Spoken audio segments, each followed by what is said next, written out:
Hello everyone, my name is Tony Washington and I'm the Clinical Services Bureau Director.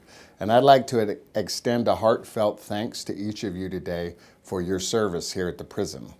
People might not recognize that there's quite a big difference between the medical and clinical services provided at the prison versus the outside world. The number one thing perhaps that we deal with the most is the public perception about what we do.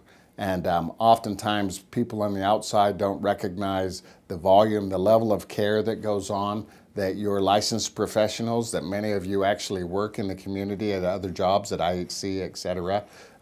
It's just not recognized. And so for that, you come to work day by day, you put your heart into what you do, and despite that perception. And then secondly, I think something that's important to recognize, a basic difference is the environment, the conditions that you work in.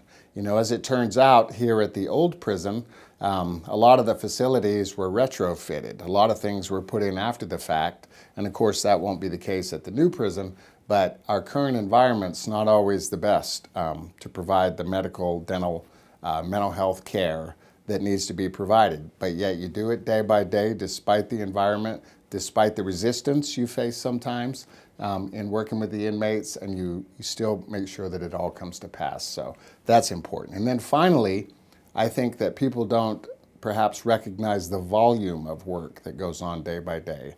That, you know, we receive 100 healthcare requests every single day, that we write 30,000 new prescriptions every month.